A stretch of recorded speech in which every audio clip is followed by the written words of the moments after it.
Hey guys, I'm Jackie Brubaker, host of the Love You Even More podcast. I'm an author, performer, producer, and Emmy Award winner. Each week, I bring on inspiring people and experts in their field to have powerful, motivational, and enlightened conversations about relationships, self-development, and how you can love yourself even more. Follow us for daily updates at Love You Even More podcast and at Jackie Brubaker on Instagram, YouTube, and Facebook. For more on myself and the podcast, including ways that you can love yourself even more, go to loveyouevenmore.com. Welcome, Hilary Truong, to the Love You Even More podcast. Hilary is a mother-daughter relationship expert, and today we are going to talk about the very complicated era of the mother-daughter relationship during the teens, which is a big time for anyone who has teenage daughters who's listening. This episode is for you. Hilary, thank you so much for joining us. Can you tell us a little bit about yourself and how you got into this? Yeah, thank you so much for having me, Jackie. So I was actually a family therapist for almost 15 years. And in doing that work, I really found myself with a special connection with the teen girls that I was treating. And I think it was very much to do with how hard it was for me as a teen girl. I could relate to them and understand their stories. And when I was doing that, I realized, you know what, I just want to focus on this age group. I really love working with them. And so when I did that, I'd see like 5 girls every day after school. And in doing that, I saw the breakdown with their mothers over and over. And I realized it's not just specific families, like it's really challenging. And while that was difficult, they also didn't want their moms to come in the room. Mm-hmm. So I was never trained on the mother-daughter relationship. I didn't learn anything about it in graduate school or in any of my family therapy training. So I started reading everything I could get my hands on to understand the dynamics of what pulls us apart and what brings us back together. And then started focusing just on the mother-daughter relationship from there. That's huge. I'm surprised that they didn't teach that in grad school. I'm actually in grad school to be an MFT right now. So that Have you learned anything about it? No, I literally just started 2 weeks ago. So I'm just a baby grad schooler. Yeah. But that is surprising because that is such a huge part of family therapy.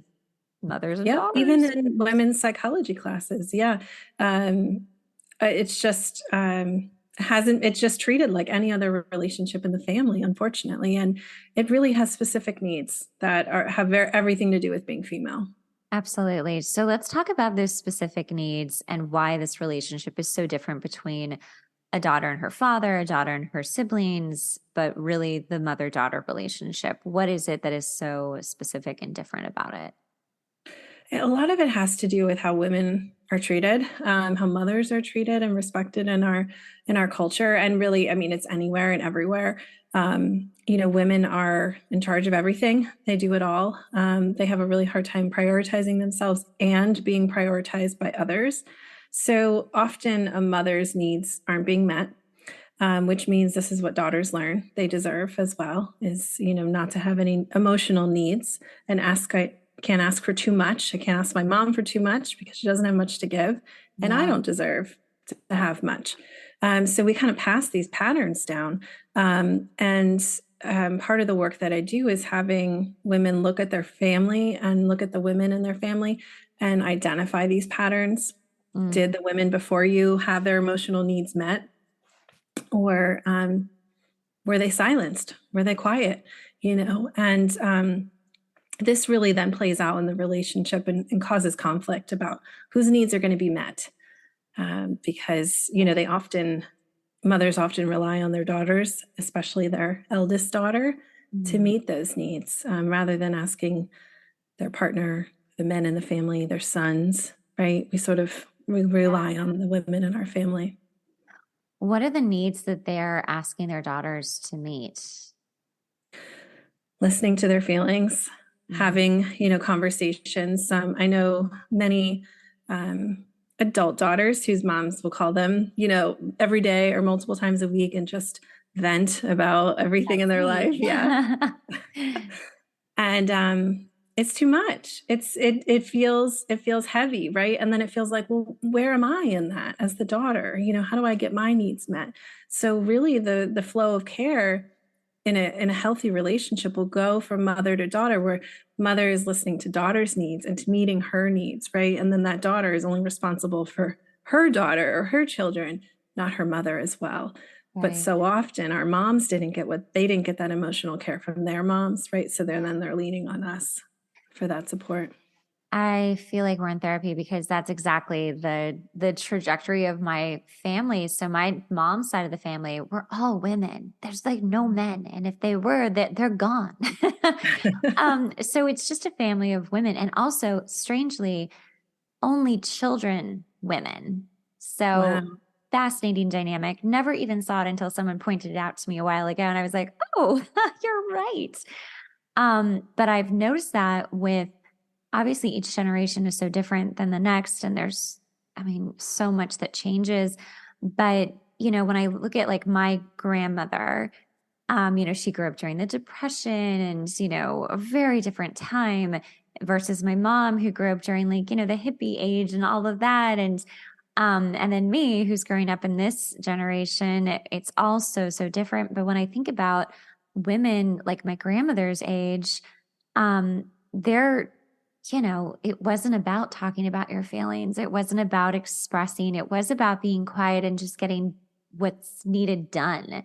And so I feel like women being listened to was really so foreign, but also so looked down upon too. Like, well, there's too much to do. Like, what about your feelings don't matter. Like it's us as a unit. Like we need to basically survive, thinking about that. And then seeing that come through my mom, like when I watched the two of them, and I'm just giving this as an example because this is like exactly what you're talking about, or my mom like really needs my grandmother to listen to her, and she does listen, but it's like there's a disconnect too, because my grandmother's like, I just don't understand why you feel so deeply or why it matters so much. And then my mom will obviously, she does what you just described. She'll call me every day, or we talk all the time. And we've certainly had our boundary issues that we have worked on, which are, thank God for boundaries. So we're in a really good spot. But the feeling, I just, oh man, go home for a week, you guys. It's like being in the eye of the storm. It's like exposure therapy. And you start seeing all of the like childhood stuff. You're like, oh, I see. That's why I'm like that. Got it. But I did have to go home recently, and I realized what you were just describing is that I don't feel that my feelings are validated.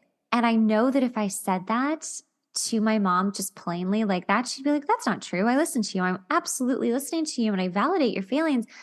But what I noticed is that, and I'm telling you this because I feel like this is a great nugget and you've got like so much to chew on after, I hope, Mhm. that she, if I was like, hey, I can't hold your feelings in this space right now. I don't have the capacity to do this. And by the way, this actually happened to us. And she was like, but I always listen to you. And I'm like, I can't right now. I just can't right now. And that wasn't fun. She didn't like that. And it was there was a lot of anger in all of it. But the next day, I was like, listen, I really couldn't handle that. And I'm telling you what my boundary is. And if you can't respect it, I'll leave. And it's too scary as the mother-daughter relationship to lose, your best friend. So you want to work it out. So obviously we did, and it was a very productive conversation, and I'm very happy about that. But what you're describing and what I just described, I'm so certain is like happening to everyone. It's the over talking, it's the overly like friendship, not mother relationship. So I so Yeah. hear what you're saying. So there's the Yeah. nugget. Thank Do with you. it what you will. Thank you for that beautiful example. And I'm glad it resonated with you. And like you said, I'm sure it does with many others because it did with me too. So the piece that's missing, right? Your mom's saying, I'm listening. Your grandma saying, right? The piece that's missing is the understanding. You're Yeah. listening, but do you actually understand how I feel? Do you understand what I'm saying? Or do you understand what I'm asking, for that I need, right? That's the piece that moms miss because we're so good at just taking care of all the things, right? And when we bring this back to the adolescent daughter relationship, moms are so good at solving the problems too. Like, I'll call the teacher, or you should say this to that girl, or this is how you handle that, Yeah. versus letting her figure out how to solve it, listening, saying what you hear, what are the emotions she's sharing with you, empathizing with her, letting her know that you get it. I get it. That's so hard. What do you want to do about it? Right? Like bringing it back to her and being in conversation. But like you use that word capacity, when moms don't have the capacity to focus, to not be doing all these things at the same time as they're listening, right? They miss those details. And I do it too. My daughter is younger, she's 8, but she'll share with me things about her day, and maybe I'll offer some quick advice, or like, it'll be okay, don't worry about it. But then I take a minute and really think about, like, what was she feeling? Like, what is it possible that I'm missing something because I just dismissed it really fast, right? And then I go back and ask a question like, are you feeling nervous about that? Are you feeling scared about that? And then there more comes out, right? But often we just dismiss it too fast and don't listen with the goal of understanding. And that's really what we need to be doing to connect on a deeper level.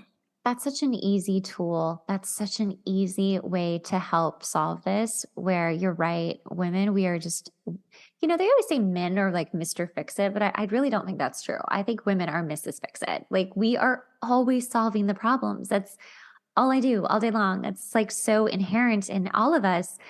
And when you are, what you just said of like, well, tell me more about how you feel, or how does that make you feel?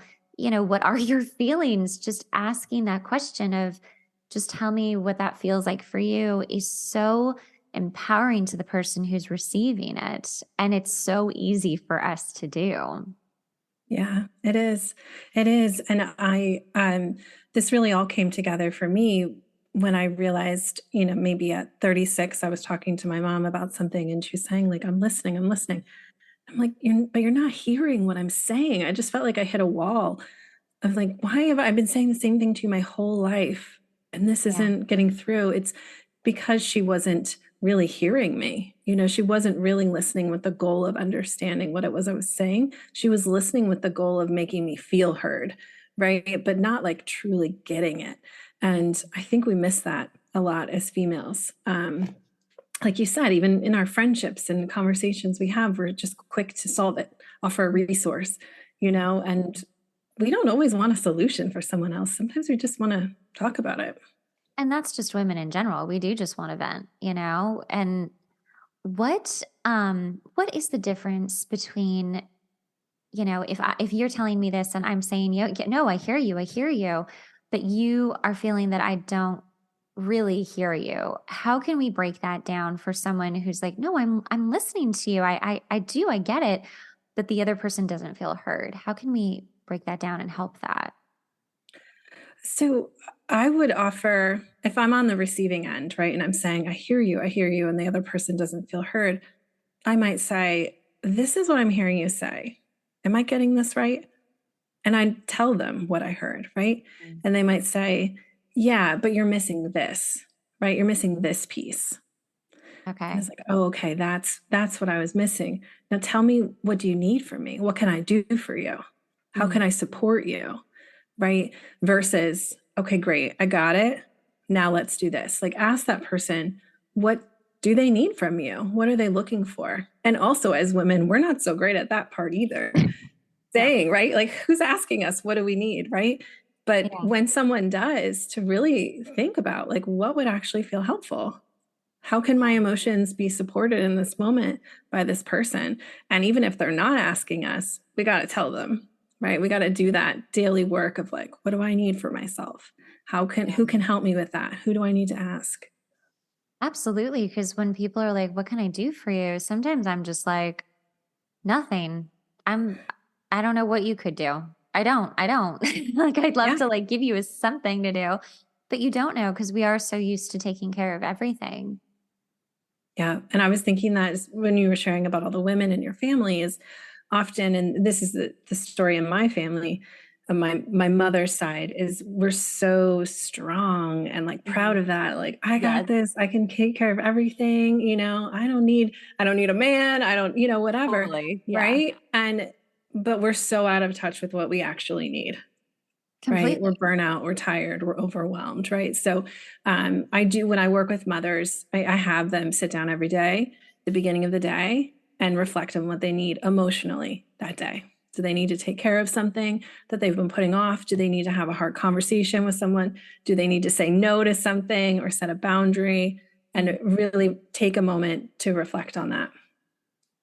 Wow. So if someone sits down and they're like, I don't even know what I need to do, how would you suggest someone start finding out what they need? I would think about what's feeling hard right now. What are the things that I've been putting off? Like, are there any hard conversations that I've been avoiding having? What's one step I can take in having that conversation? Do I need to journal about how I feel? Do I need to think about what doesn't feel right for me? I would even just reflect on what's happening in my life right now that I need to address first. Right. Because I'm thinking of mothers, especially with young kids too. And I know we're talking about specifically late teens, but moms with young kids, I mean, it is like a brand new world, especially if it's your first. And you're just like, oh my gosh, like you're just in warrior princess mode, like all day long. And I think I'm not a young mom, but I have a lot of friends who are, and I am really trying to be there for them. But it just seems so overwhelming and exhausting. And it's like, you know what, don't even help me. Like I can do it, I'll do it better. Like I want it done my way. Like you kind of become controlling. Does that kind of stay the way that moms feel when they get into the teenage years with their kids, with their daughters? That feeling of like, I'll just do it because it's easier. Yeah. Yeah. Or maybe it forms into, I'll tell you what to do, Yeah. daughter, Yeah. because I've it'll got a make it lot of easier. wisdom. I always say that to moms. I know you have a lot of wisdom. You have all the answers, but she's not learning if you do it for her. Yeah. Right. She's just not. At some point, you have to take a step back and let her. And it definitely gets in the way. Absolutely. Because when we know, like, I can just do it better, I could do it faster, it's easier, right? If I take care of it or handle it. Yeah. But we're not thinking about our own reserves and how much energy we have. And we're also not teaching our daughter how to do it, right? Even if it's messy, right? Yeah. That's how she's going to learn. Yeah. Um, and it also gives her an opportunity to say, well, wait, I don't know how to do it. Can you tell me how to do it? Right. And to ask for her to ask for help too. So I totally see that as an issue. What's another really big issue that's happening between moms and teenage daughters that you keep getting in your practice? I think moms are so worried about their girls, especially right now, about their mental health, about violence, about them becoming victims, that they're just hyper aware of all the things that can go wrong and really want to protect them. And at the same time, they need to protect their relationship with them, right? So if they're not in conversation and talking with them, they're not in relationship with them. And so how can they protect them if they don't know what's happening in their world, right? If they don't know who they're hanging out with, who those families are, what they're doing, where they are. And so it's so important to strike that balance of holding on to that relationship in a way that feels welcoming, inviting, and good for the daughter so that she'll come to her mom to talk about things. The Right. other part of that is that as parents, we're told like the teen years, they're gonna push back. Their door's gonna be closed. They're gonna be off with their friends. You need to back off. Like you can't be too involved because they just don't want that. They're gonna reject you, right? And so I share with moms the opposite of like she needs you, right? Every adult daughter who I've talked to who had issues with her mom in the teen years, it's because she didn't get what she needed from her mom, right? It's Wow. because the mom backed off or gave her space or thought, she doesn't want my hug. She doesn't want to hang out with me. She's saying no, right? It's not fun for her. So she stops asking. But Huh. all that daughter wanted was to continue to be invited into that relationship and be loved, even though they're kind of bristly and they're harder to love and they're, they don't always want that affection. I really think it's important that moms don't give up on that and remind themselves it's not personal. It's not you, right? We have Yeah. to think about what she needs. I mean, that's such a beautiful nugget right there, because think about it, as adult women, if we feel like we're hard to love, where do you think that stems from? Mhm. Just what Yeah. you described. I mean, Yeah. and that must be so difficult for mothers who are like, I love you so much. I want to be there for you so much. But now you're in this crazy hormonal place and you do want me and you don't want me and I don't know what to do. And it's got to be the hardest time for a mom to feel so rejected. It's like you just want to love them, but at the same time, giving your daughter a chance to make mistakes, and to have the space to do that is terrifying, I would imagine. Yeah. Yeah. And it really is about setting up this like loving container that her daughter can be in, where she can explore safely from that. And that container is her love, is her boundaries, is, that relationship that they have. So the daughter can come to her when things aren't going right, or feeling scary for her. And it is, I mean, being a parent certainly isn't easy. And even as I talk about this, I think sounds like so much pressure for moms to get it right. But I mean, the real problem is we don't learn it. We just don't learn how to do that. Yeah. And so it's important to me that I teach moms of teen girls how to, I say, hold on to their daughter, so that they don't have things to repair with their adult daughters, right? And so that daughter grows up to be someone who's secure and knows her worth and feels loved and can accept love, right? And follow her dreams and all the things that we want for our kids. Right. I know my mom uses this phrase a lot. I think it's beautiful. She's like, we raise you to give you wings and give you roots. And I think that's a perfect way of putting it. They want you to grow up and fly away and have this beautiful life, but they also want you to know that you are loved and you can come home and you are safe. I love that. That is beautiful. Both Yeah. ways, the roots and the wings. Yeah. Yeah. I mean, Jeeps, Jeepers. It's a new slang, Jeeps. It is so complicated, the mother-daughter relationship. And gosh, just thinking about how much, mothers and daughters today are such friends versus just mother-daughter. So you think that that's a good thing? Because what you just described feels like creating this beautiful container for her to feel loved in as a daughter. But where does it kind of cross the line of being too much friends? Again, we just talked about, the mother relying on her daughter and, emotionally dumping on her, basically. Like, we can't do that, guys. That's not okay. Please don't do that. Yeah. But how else what are sort of like the boundaries of the mother-daughter relationship when it starts getting way too into like friendship? Yeah. I think that's one of them, what you shared about, um, you know, when we want to stay away from being best friends, right? And so that would look like the mom not sharing with her daughter about her own issues on a regular basis, that she's got other people that she's talking to.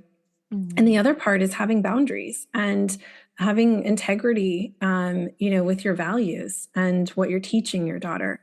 I've had clients, drinking with their daughters or, taking them to parties or, doing things that you would do with a best friend.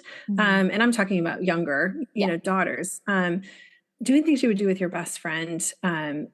But feel icky, right? They just feel like this, I'm crossing a line with my daughter and in my relationship. Like, the mom's job is to be a role model and to show her how to be a woman in the world, right? And to teach her. And so some of those choices are just creating this pressure on the daughter to take care of the mom and be aware of, like, my mom's a little out of control right now, right? She's not making good choices, or she tells me, how to be a certain way in relationships, and then she's gossiping about her friends behind their backs, right? Like, it just, that integrity piece of, like, be who you say you are, and modeling that for your daughter, I think is so important. And, you know, I think those moms really don't want to be the bad guy. They don't want to be the one who's saying no and standing in the way, right? Or having to deal with limits and holding those limits that they set for their daughter. Like, no, you can't have a party. Oh, you were drinking in the house. You know, now here's a consequence, right? Those friends aren't coming over, or you're not left alone, or whatever it is. Like, they're afraid to set those limits and boundaries because they want to be liked, or they want it to be easy, or they don't want to stress their daughter out, right? But those are important consequences to have. And there's a way to do that in a loving way. Mm-hmm. What is the loving way? Tell us. I think it's the way that you talk to your kid, really, so that they're not feeling shame. You know, that's a lot of times what we carry with us from the teen years. Like what you had said about, like, somebody's going to love me even in those messy moments. Like, as an adult, like, knowing like I am lovable, even when I mess up, even when I break a rule, even when I, you know, skip class or fail a test, whatever it is, right? And for them to know, like, I love you, you know, I love you no matter what you do. But when these things happen, these are the consequences, right? This is what has to happen, but it doesn't change how much I love you. Like, and I think it's so important to remind them, right? And I think that's how we protect kids from feeling shame about the choices they make. Right. Because there is I don't like the word shame, but I really do love the word shame, because I think that shame is carried so much by so many people longer than they even realize, or at certain times they don't even realize they are carrying it. And I think that does come about from the parental relationship, either with a mom or a father. But to be a daughter and have any kind of shame put on you from your mother is so destructive. What if that's happened? You know, I mean, listen, not everyone's going to have their best day and they're going to say something really damaging to their kid. And it's normal, right? I mean, it shouldn't be like super normal, but it happens. How can you recover from that with your daughter in the teen years? Yeah, I think it's never too late to go back to any conversation that haunts you, or that your daughter brings up over and over, and, you know, has an issue about, you know, you said this. You know, something a client shared with me recently was they were adopted, and their mom said at some point, I never should have adopted you. And I mean, that's huge, right? And it feels like, how can you ever come back from that? Yeah. You will die trying, right? You're going to die trying to repair that. And so it really is about, you know what? I keep thinking about this thing that I said to you, and I feel XYZ, terrible, you know, embarrassed, whatever. And I didn't mean it. This is what I meant. I, you know, never meant to hurt you. Whatever it is that needs to be said that makes sense in that conversation, to repair that hurt. And it might be something, depending on how big it was, you have to say over and over and prove to her that you mean what you say, and you don't actually feel that way, or you never say it again, right? Because yes, we do say things out of anger, out of frustration, when we're triggered as humans. And I think it's never too late to go back and to bring it up. And I tell moms a lot, like, your daughter is giving you evidence to what she's holding on to, right? If there's anger there, she's leaving breadcrumbs of what those things are. And so it's about listening to her when she's melting down, when she's yelling, when she's angry with you. You know, listen to the words that she's using, because she's going to show you what that pain is. And those are the things you need to go back and repair. Oh, this is amazing. I've loved this conversation so much. You are just a wealth of knowledge. Tell people how they can find you. Yeah, they can find me on my website, hilarymae.com. I also hang out a lot on Instagram, Hilary Mae Co. Yeah, thank you so much for having me. This was a really great conversation. Thanks so much for listening to the podcast. Remember, sharing is caring. Make sure to rate the podcast and leave a review. We really rely on this to help get the podcast out there.